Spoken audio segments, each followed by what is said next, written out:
Hello, everybody, and thank you for coming to this session today.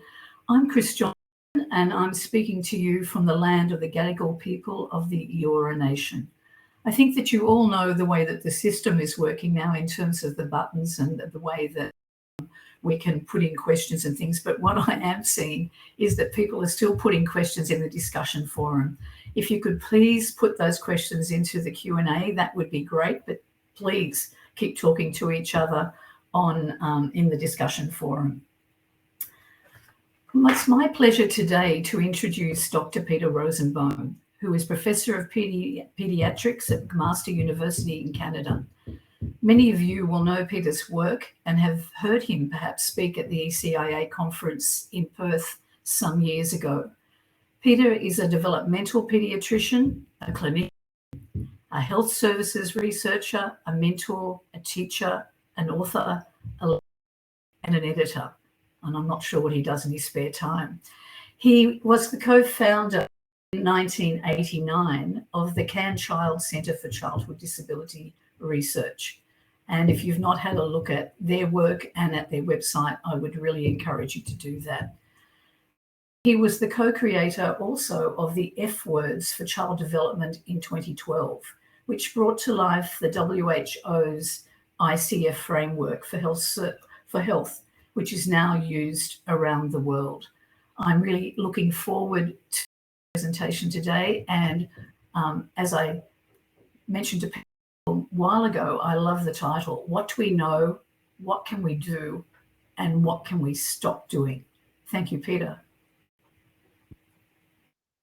Good morning, friends, and thank you for the opportunity of sharing ideas with you at the 2022 PRECI conference. I want to reflect on our field and think about what we know, what we should do, and what we should stop doing in our work with children with or at risk of developmental impairments and their families. And people often talk about thinking outside the box. I would like us to get rid of the box because I think we have often, in fact, always been constrained. And I'm going to try out some ideas which I hope will provoke you to think about things, perhaps and hopefully to challenge me and each other. I understand that the focus of your organization is on early childhood intervention, which offers specialized support and services for infants and young children with disabilities, or children at risk of developmental delay and their families. And this is according to the national guidelines, which Denise shared with me.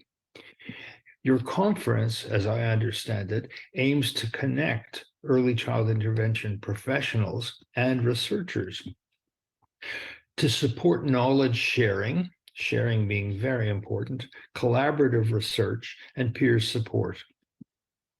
And that is all in relation to the provision of high quality, evidence-informed, and you'll hear more about this phrase, early childhood intervention services.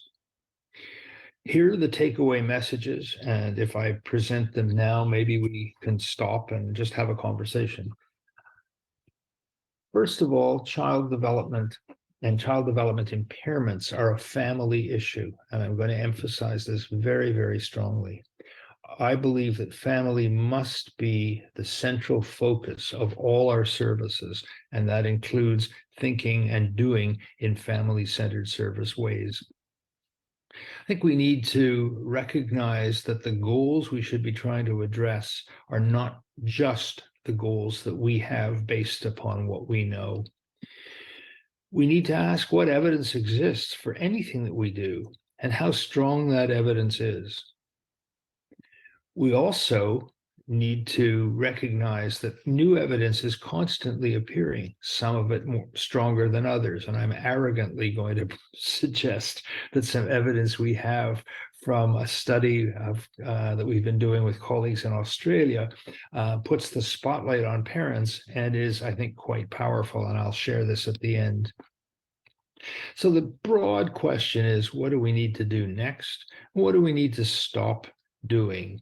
Just because it's a good idea doesn't mean it works. So the questions I'm asking are, can we apply evidence-based practices such as family-centered service, collaborative teamwork, and so on?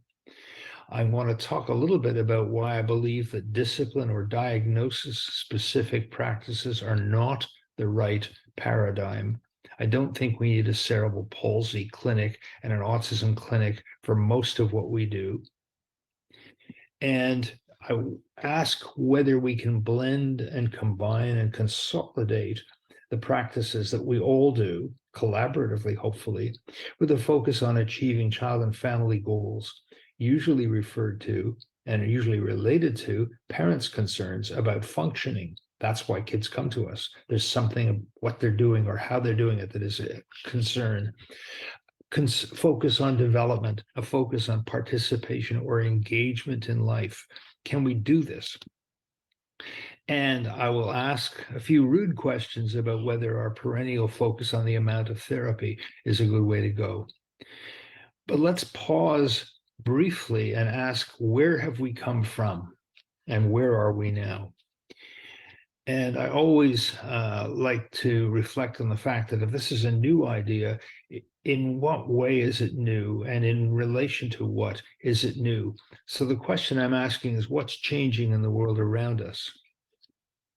Our clinical training for virtually all of us, whatever our discipline, has been an emphasis on the need for a medical understanding of problems. The idea that treatment based upon the diagnosis should aim to fix the medical problem, a very good idea when it works. That normal function in our field of child development, normal function is the treatment goal. So if children aren't doing things nicely and easily, we're aiming to remediate toward normality. And we have been trained as experts. Service providers are experts. And all of that, I think, is true to some extent. Experts make diagnoses, experts offer advice and intervention, and experts aim to fix.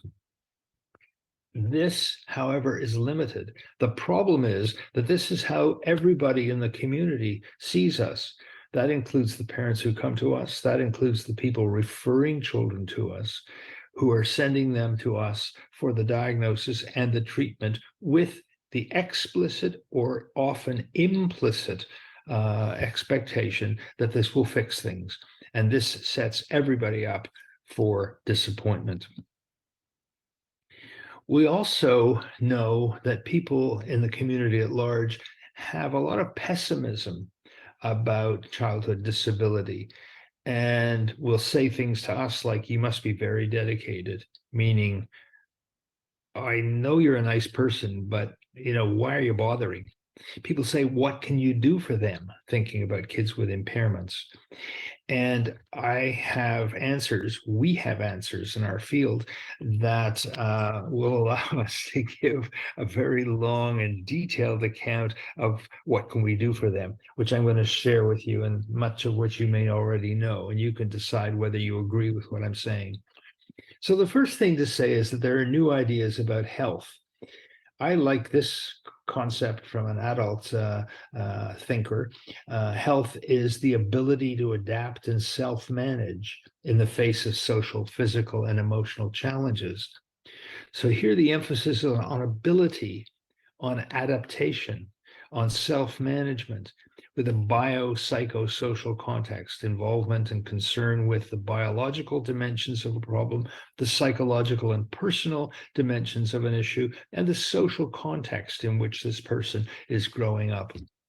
So an individual's functioning is a key component in health and requires direct consideration. So functioning, however it is done, regardless of ability or disability, can be understood as evidence of health. The definition of function, just because I do it differently doesn't mean I can't do it. I can do it. I found this definition quite powerful and meaningful. Health is dynamic, and the ability to adapt and self-manage. Do not define your child by their diagnosis. They have so much more to give than the label that was given to them. Said by a parent, not to me, but a quote that we like from the literature. We also are recognizing that developmental conditions are not diseases. There may be a disease process underneath the surface, but we're focusing on whole children, on development, on becoming, belonging, and not just on the medical component of things. And much of the language we use is really an alphabet soup of so-called diagnoses. CP, due to what? ASD, associated with what? Developmental coordination disorder, intellectual disability, and so on. These are really descriptive labels about functional challenges. They're not diseases in themselves. And the medical management should be complemented considerably by other foci that I'm going to talk about. For a long time, people have recognized the notion that across different developmental impairments, there's an awful lot that's in common. And people talk about this as the non-categorical or the non-diagnostic way of thinking and talking. We also are recognizing that the children we work with cerebral palsy, autism, intellectual disability, Down syndrome, and so on, grow up and become adults with those conditions. And so we need to take a life course approach to these child onset conditions, which traditionally have been seen only in the field of child health. We need to accept and celebrate diversity and variation, and happily that's happening at a social and political level in other areas as well. And ultimately, we need to talk about development. Development, not disability. I should have heard that a million times over by now. You were the first to say that to me. It is life-changing to me personally. Fundamentally important. So the impact of these changes, and I like to show this picture because it can elicit a lot of discussion. The optimists in the audience are seeing a happy, smiley child who's about to go to his first day of kindergarten, who has what appears to be appropriate equipment to empower him. The pessimists are saying, oh my goodness, he needs more therapy, he needs better seating, shouldn't he have surgery to correct his contractures, and so on. And clearly, how we see things determines considerably what we want to do. We are emphasizing a focus on can versus cannot. This boy has power, mobility. This boy has obviously the ability to go to school. And even though he has cerebral palsy, we need to focus on development, child and family strengths, achievement, being family-centered, thinking in a life course perspective. Because 1,000 years of the best therapy that Australians and Canadians could provide will not cure or fix his cerebral palsy. He's never going to do things in typical ways, so normality is a dumb idea. And disability, in World Health Organization terms, is a social construct. If he gets to school and can't get into the school because there are stairs at the front of the building, he is disabled by his environment. He's there, ready to go, and he can't do it because of factors outside of himself. The World Health Organization dipped its toe into the waters of impairment and disability in 1980 and created a framework, which you see in red, whereby any disease condition might affect body structure and function, which they called impairment, which in turn limited functioning, which they called disability, which in turn had social implications called handicap. These ideas didn't catch on very well, but in 2001, 21 years later, the International Classification of Functioning, Disability, and Health, the ICF, expanded these ideas considerably. And this is what we now have, a framework that connects all the pieces. First of all, any health condition, in this case for children, cerebral palsy and autism. Any health condition will have some kind of impairment in body structure and function, which may interfere with activity and doing things, which may interfere with participation or engagement in life in ways that are meaningful to us, in the context of personal factors that make you with your condition different from me with the same condition, and environmental factors of which there are clearly thousands. And we like this framework because it's a universal framework for health for everyone. The words are neutral, like activity and participation, instead of disability and handicap. It's a dynamic, interconnected system. So where we start our interventions need not be just with body structure and function.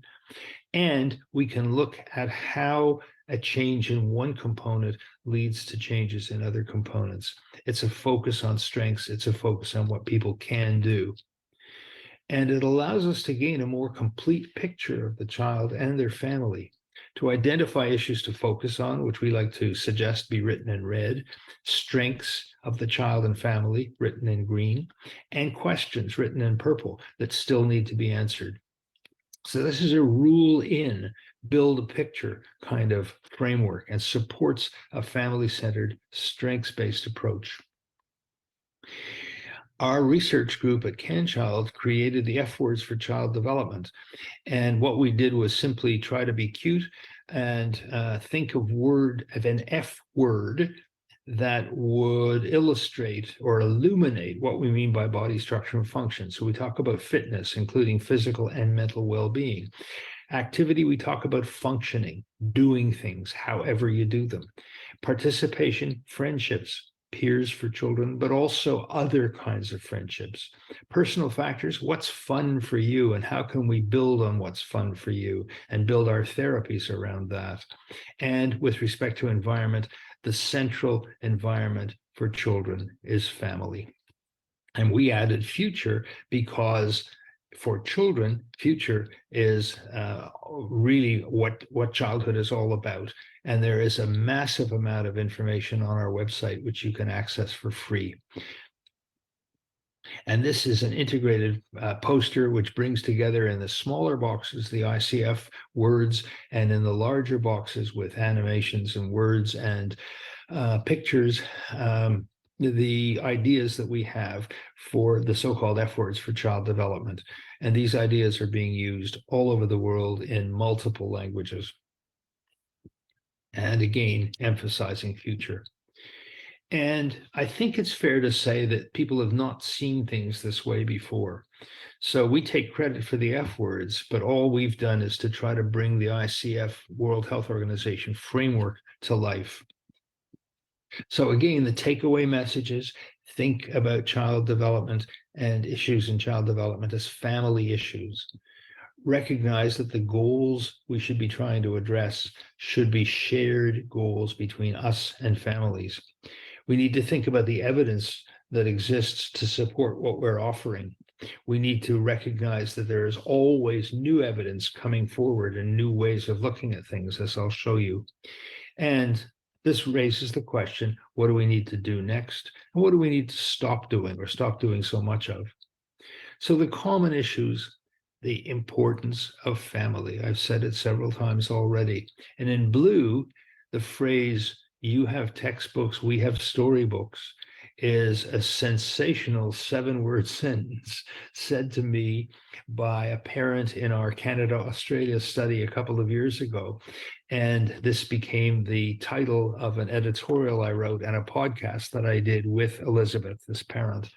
I think this is really profoundly important and recognizes the complementarity between what we bring as professionals with our textbook knowledge and our experience and the individual stories of individual families. Parents come to us. I've been working in this field for over 50 years and have never had a child come in on their own and ask for help because their behavior sucks or they don't talk good or their walking is clumsy. So it is parents who come to us and want help and advice and understanding and explanation. The children's issues are the parents' predicament. It is the parents who have responsibility for the child's development, and we need to respect that and treat them as partners in the work we're doing.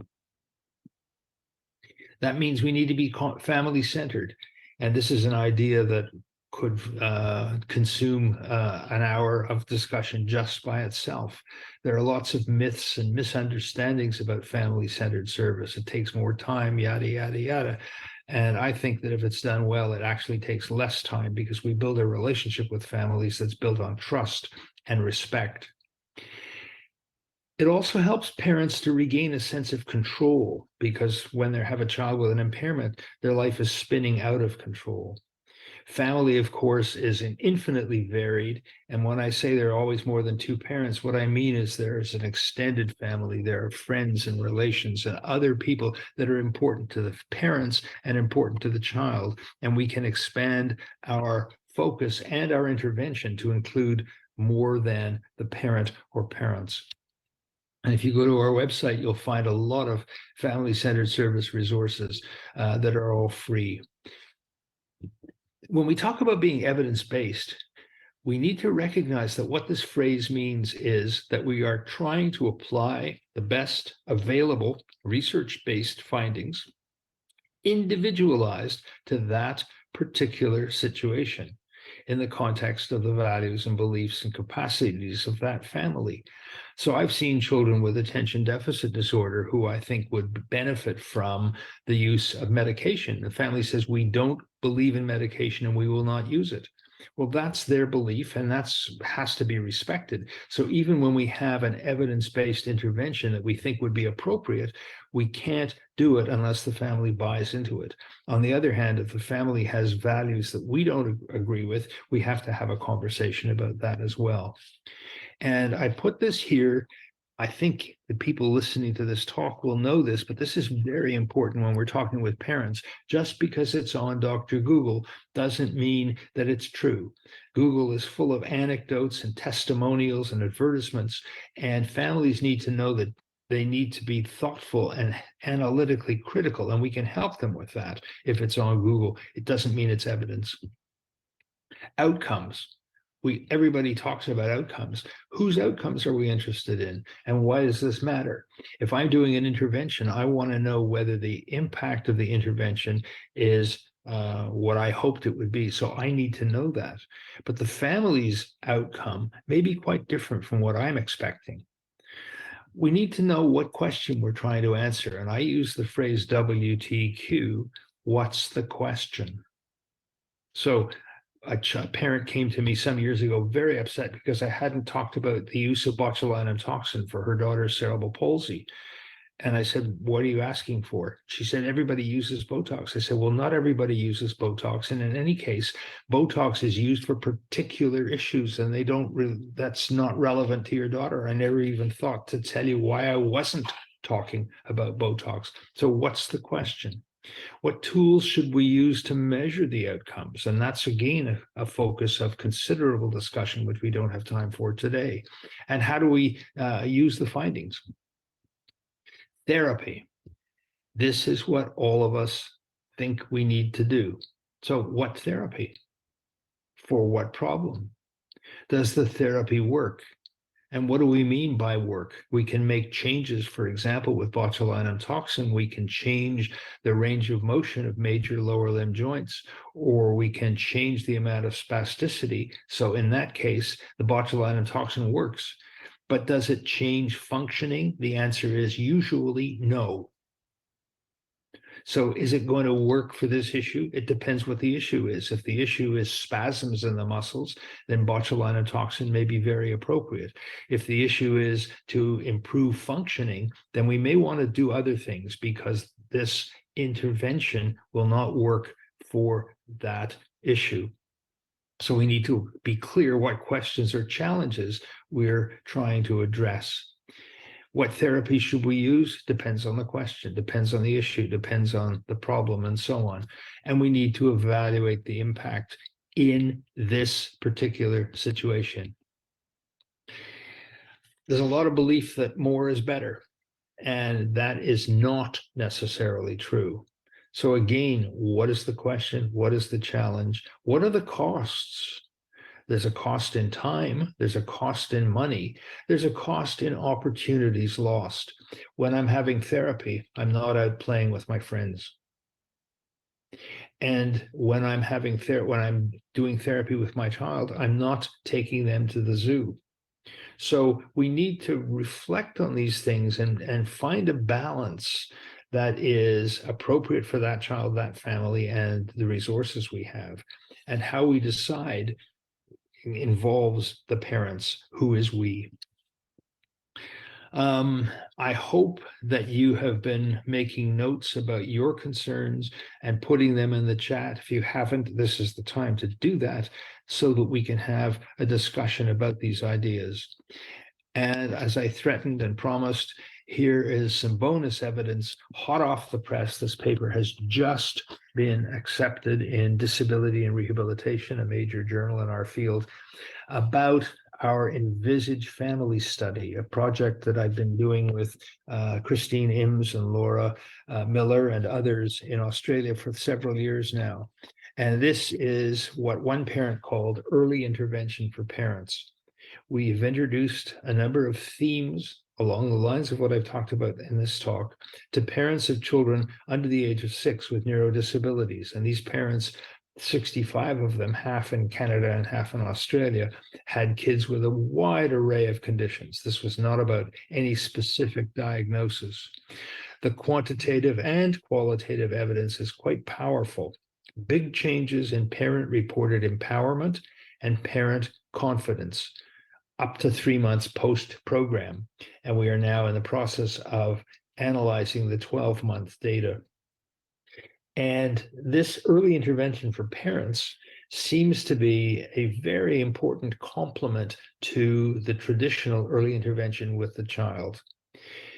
All the parents who participated in this program said, you've got to do this for service providers. And we have a major grant, and we are now in the middle of implementing Envisage for service providers, bringing these ideas, which I'll share briefly with you, to service providers, both for them to understand the ideas and for them to feel comfortable to implement them with families.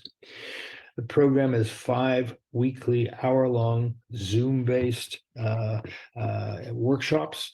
The first looks at new ideas about health, the ICF and the F words. The second looks at concepts in child and family development. The third session is called Parenting as a Dance, led by the children. The fourth focuses on looking after yourself because that's good for your kids. And the fifth is about communicating, collaborating, and connecting with others to share these ideas and build the program for your child and family around the things that are important to you. And we think that this is a really exciting expansion of our ideas about early intervention. So I'm concluding with the question, what are our challenges? What are our opportunities as service providers working in this field? I think we need to understand and embrace and teach and apply these ideas. And I say with everyone, because I think parents need to understand these ideas, and we have good evidence that they resonate positively with families. We have good evidence that young people really like these F words ideas and so on, and that this is more important to them than more therapy. We need to teach all our students in all our disciplines about these ideas and about how they fit with our focus on child and family well-being and development. I say the world out there because kids go to school and the school systems need to understand this. And we have some experience with this, and they appreciate the ideas as well. And the community who make the rules, the people who run the recreation programs, the people who make policy at government level. And we have some very exciting connection with the government of our province. I live in Ontario, Canada, with 14 million people, and our Ministry of Children, Community and Social Services has embraced these ideas and has given us a considerable amount of money to create a series of F words, resources and modules for parents and service providers, because they appreciate the value of these ideas. So we can change the world. We need to study what we're doing so that we find out what works and how it works and how to do it. But this is a very exciting time to be in our field. So I'm going to stop at this point. I believe we're going to have time for conversation and questions, and I welcome your challenges. I welcome the yes, but what about?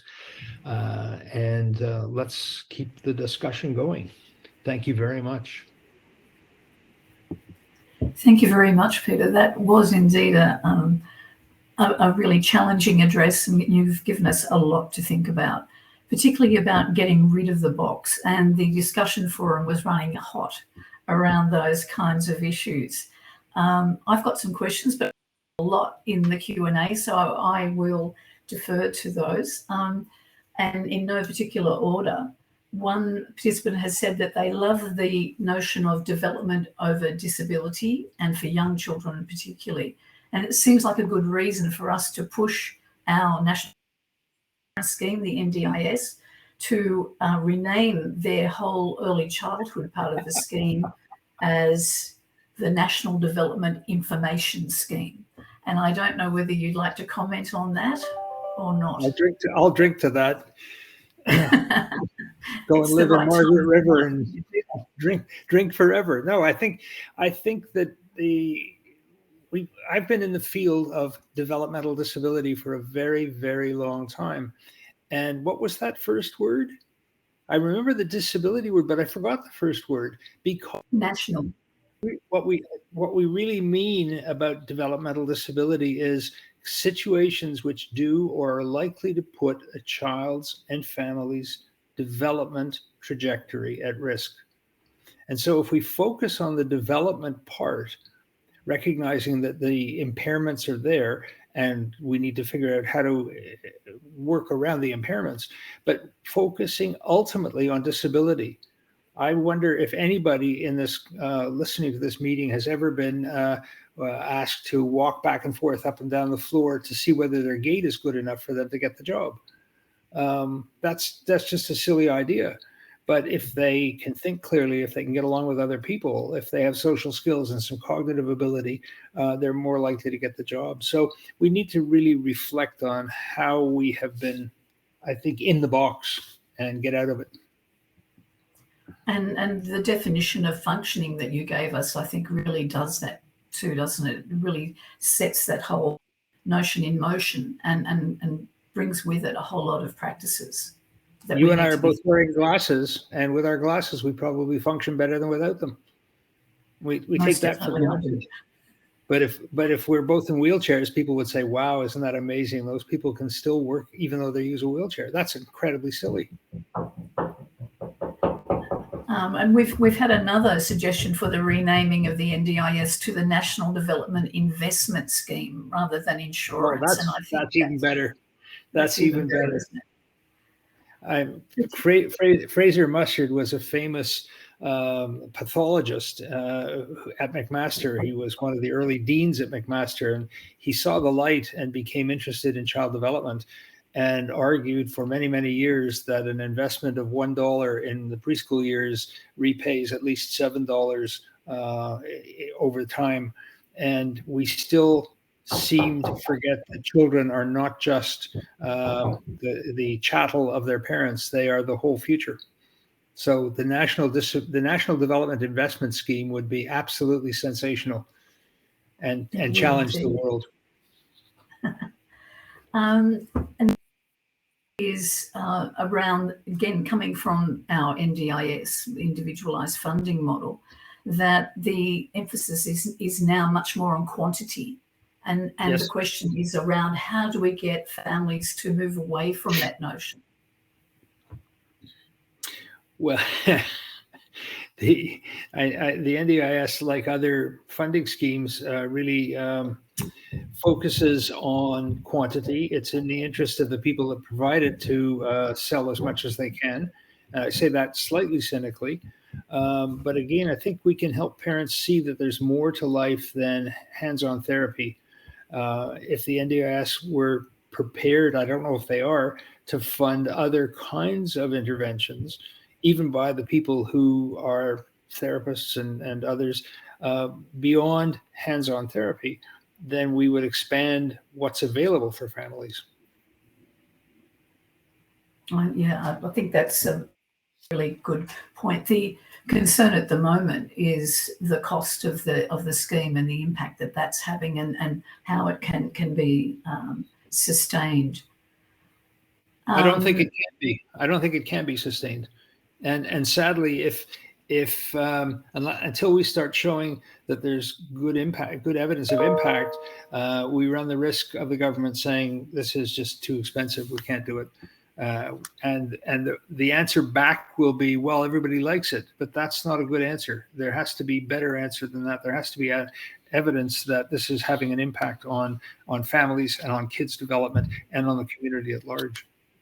So there's a very rude challenge to everybody, including me. Okay, thank you. Yeah, and would most certainly agree with that. It certainly had a number of reviews, but we all know that there are often difficulties with those kinds of things. Another question, does CanChild have plans to make the Envisage program available to other families?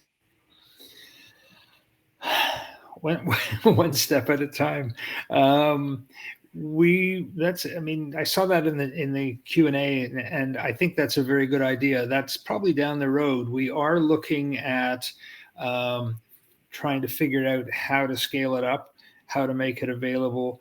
We've had many discussions about whether you can do this on your own, and probably the information and the material can be read on richness of the sessions that we did, and the sessions were all hour-long sessions co-led by a health professional and a parent. The richness was in the discussion, so that we have to figure out how to do that. And we would obviously like, and here's a shameless advertisement, we would like NDIS to fund this for families in Australia. I'm sure we would like them to. So maybe that's something that we should be working on. Another question from the Q&A. Peter, would you say NMD, for example, DMD, also falls into your description of developmental conditions together with CP, ASD, ID? We really do like the acronyms, don't we? And any acronym you like, you can throw in there. I just used a few examples. I wasn't meaning to leave any out. But what they all have in common is that there is something going on in the body that is challenging the relatively easy development, typically developing children. And so whatever it is, it all should fit into the same basket. Okay, and another question, I'm just going to keep firing, you're going to feel like you're being interrogated here. Another person says they're curious to hear your thoughts when you say if they are taking the child to therapy, they are not taking their child to the zoo. Well, obviously you can do both. I think the point of saying it that way is that if we take our typically developing kids to the zoo, why do we do that? Do we want them to learn about animals? Do we want them to learn about other parts of the world, which they can do if they see a giraffe? I don't think there are a lot of giraffes in Australia or polar bears. Why are we not doing that with kids who have impairments? And so if there's a choice between doing one or the other, I would take my kid to the zoo. It doesn't have to be a choice, but it's meant to be a rhetorical challenge. Thank you. And another question, can you tell us about some of the research projects that CanChild is focusing on next? Well, we have a huge program with the F words, promoting them and working with families, working with service providers, working with programs, working with governments with government agencies to roll these ideas out. And I would say briefly that the F words are not an argument against therapy, against doctors, against therapists. They are meant to be a framework to think about all we do. And I tried to get that across in my talk. We also are redeveloping our measure of processes of care, which is a measure of family-centered service, to bring it up to date because it was created over 20 years ago. We also are, as I said earlier, further developing the Envisage program. One of my PhD students translated the whole program into Croatian, where she's from, and delivered the program, created an infrastructure and delivered the program with very good results in Croatia, different language, different culture. And we know that there are a number of people in a number of countries who are interested in having the program available to them in their own culture and language. So there's a lot of work to be done there. No, there's always more work to be done, most certainly. And another comment, and which I think is a really good one for us to finish on, is that the bywords of the NDIS are control, and so it should be possible for families to choose services that they want. And theoretically, it is, and hopefully that will continue to be the case, and maybe even be extended. But can I thank you so very much, Peter, for your presentation today. It has created an enormous amount of discussion, and I'm sure we'll continue to do so. So thank you very much, and you can enjoy your evening now. Thanks to everybody who put comments in the chat. I was going slightly cross-eyed trying to read them as well, but I appreciate that this seems to have created some buzz, and hopefully you'll keep the buzz going. So, thank you. Enjoy the rest of your conference. Thank you very much.